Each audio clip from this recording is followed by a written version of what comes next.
The psychology of money book को समझते हैं, जिसे मॉर्गन हाउसल ने लिखा है। मॉर्गन हाउसल एक बेहतरीन लेखक के साथ स्टॉक मार्केट इन्वेस्टर भी है।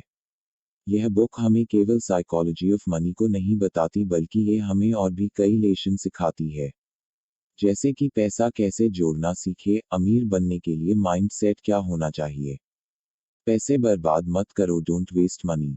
चलिए इसे हम एक कहानी के माध्यम से समझते हैं। आर्थर मॉर्गन हाउसल अपने बुक में लिखते हैं, जब मैं एक होटल में काम किया करता था, तो उन दिनों हमारे होटल में एक टेक्नोलॉजी एग्जीक्यूटिव आया करता था, जिसने अपने यंग एज में ही बहुत सारा पैसा और कंपनियां बना ली था। लेकिन वह पैसों की कदर नहीं करता, पैसे के प्रति उसका व्यवहार बहुत ही स्टूपिड था। वह हर समय अपने पास नोटों की बंडल लेकर घूमता और शराब के नशे में हमेशा धुत रहता और अपने अमीर होने का दिखावा करता। आर्थर मॉर्गन हाउसल आगे कहते हैं कि एक दिन उस इंसान ने कुछ ऐसा किया जिसके बारे में जानकर आप चौंक जाएंगे।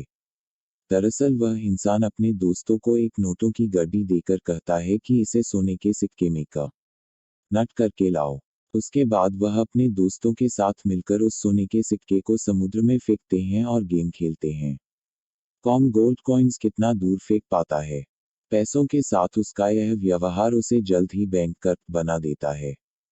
आर्थर मॉर्गन हाउसल अपने बुक में एक दूसरी कहानी भी बताते हैं कि अमेरिका गांव का एक साधारण व्यक्ति जिसका नाम रोनाल्ड जेम्स था, जिसने 25 वर्षों तक गैस स्टेशन पर कारों की मरम्मत की, 17 वर्षों तक फर्श पर झाड़ू लगाया। लेकिन जब उस व्यक्ति की मौत 92 ईयर्स बाद हुई, तो उसके चर्चे देश विदेश न्यूज़ चैनल और अखबारों में होने लगी, क्योंकि मरते समय उस साधारण सफाईकर्मी के पास 58 करोड़ की संपत्ति थी, जिसमें 43 करोड़ रुपये उसने चैरिटी में दान कर दिया था। बाकी के 15 करोड़ रुपये अपने सौतेले बच्चों के लिए छोड़ गया था। आखिर उसके पास इतना पैसा आया कहां से, इसके बारे में पता किया गया तो पता चला कि वह ब्लू चिप फंड में पैसे लगाया करता था और कंपाउंडिंग के पावर से उसका छोटा सा इन्वेस्टमेंट इतना बड़ा नेटवर्थ बन गया।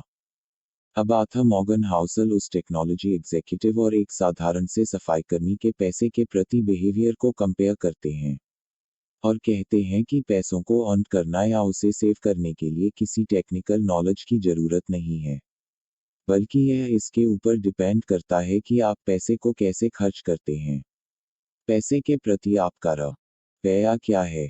पैसा कमाना एक स्किल है जिसे कोई भी इंसान सीखकर फाइनेंशियल सक्सेस पा सकता है। जहां एक टेक्नोलॉजी एग्जीक्यूटिव वेल एजुकेटेड होने के बावजूद बैंकरप्ट हो गया, वहीं एक सफाई कर्मचारी जो बिना पढ़े लिखे होने के बावजूद पैसे के प्रति बिहेवियर को अच्छा रखता है, ब्लू चिप स्टॉक में इन्वेस्ट करता है और एक दिन करोड़पति न जाता है। कोई भी मूर्ख नहीं है, no one is crazy. Arthur अपने नेक्स्ट लेसन में कहते हैं, बहुत से लोग अपने पैसों के साथ मूर्खतापूर्ण व्यवहार करते हैं, हालांकि वे लोग मूर्ख नहीं हैं। असल में आज की पीढ़ियां फिल्म देखने, लॉटरी का टिकट खरीदने और गेम खेलने के पीछे अपने पैसों का ज्यादातर हिस्सा खर्च कर देते हैं। यह काम ज्यादातर वही लोग करते हैं जो गरीब होते हैं, जो इमरजेंसी में 20 या 25 हजार रुपये भी अरेंज नहीं कर सकते। क्या ऐसे लोगों का लॉटरी टिकट खरीदने का कोई सेंस बनता है? ऐसे लोगों को उन पैसों को इमरजेंसी नीड के लिए बचा कर रखना चाहिए, जो कि वह लोग नहीं करते। उन लोगों का कहना है कि पैसा सेविंग करना हम लोग के लिए पॉसिबल नहीं है, क्योंकि हम जितना कमाते हैं उससे कहीं ज्यादा रुपये खर्च हो जाते हैं। हमारे पास सेविंग का पॉसिबिलिटी ही नहीं है। ऐसे में बड़ी गाड़ियों और बड़े घरों के बारे में सोचना, बड़े स्कूलों में अपने बच्चों का एडमिशन कराना, ये सब हमारे पहुंच से बाहर है। इन्हीं सपनों को पूरा करने के लिए हम लॉटरी टिकट को खरीदते हैं। आपको यह बात मूर्खतापूर्ण लगेगी, क्योंकि जिस चीज को कोई पाना चाहता है, वही चीज आपको बहुत ही आसानी से मिल जाती है, लेकिन आप उसकी कद्र नहीं करते, जो किसी दूसरे व्यक्ति के लिए सपना है। आर्थर मॉर्गन हाउसल इस कहानी के जरिए लोगों को यह संदेश देना चाहते हैं कि चाहे वह व्यक्ति गरीब हो या मिडिल क्लास से बिलोंग करता हो या बहुत अमीर हो, वह अपने फाइनेंशियल रिलेटेड फैसले एक्सेल शीट का एनालिसिस करके नहीं लेता, बल्कि वह अपने फैसले परिस्थितियों और भावनाओं से प्रभावित होकर लेता है। ऐसा हो सकता है जो फैसले मैं लूं, वह आपको मूर्खतापूर्ण लगे, या यह भी हो सकता है जो फैसले आप ले वह मुझे मूर्खतापूर्ण लगे। लेकिन हमारी फाइनेंशियल सक्सेस या ग्रोथ इस बात पर डिपेंड करती है कि हम परिस्थितियों और भावनाओं के ऊपर नियंत्रण रखते हुए अपने पैसे को किस तरह से मैनेज या सदुपयोग करते हैं। भाग्य और जोखिम, लक और रिस्क।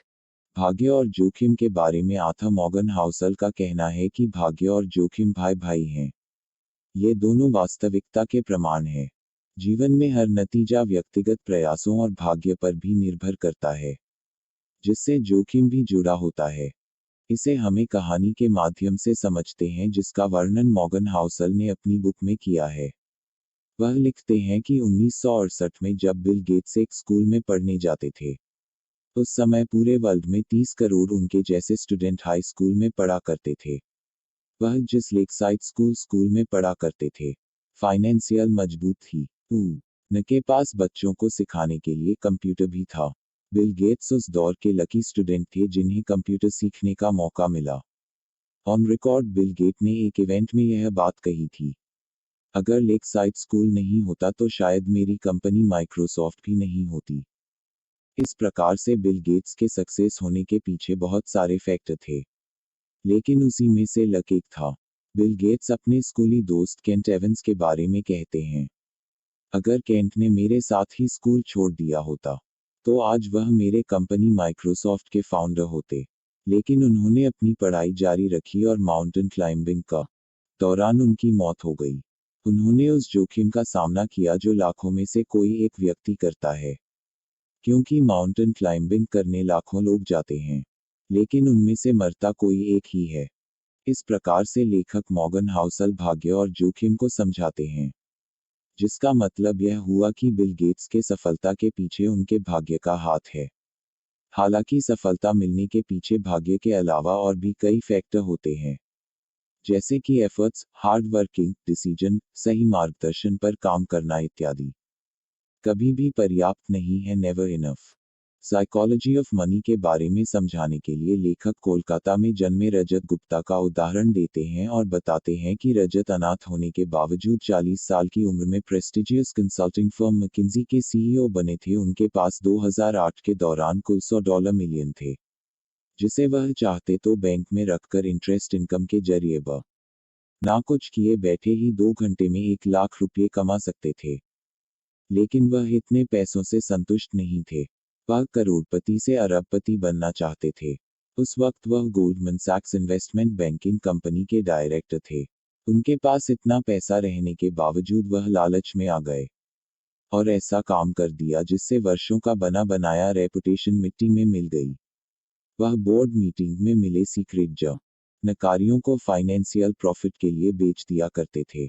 इनसाइडर ट्रेडिंग के गुनाह में उन्हें दोषी करार देकर जेल में डाल दिया गया। रजत गुप्ता के एग्जाम्पल से लेखक समझाना चाहते हैं, ऐसे बहुत लोग हैं जो अपनी फाइनेंशियल गोल को अचीव कर लेने के बाद भी दूसरा फाइनेंशियल गोल अचीव करना चाहते हैं।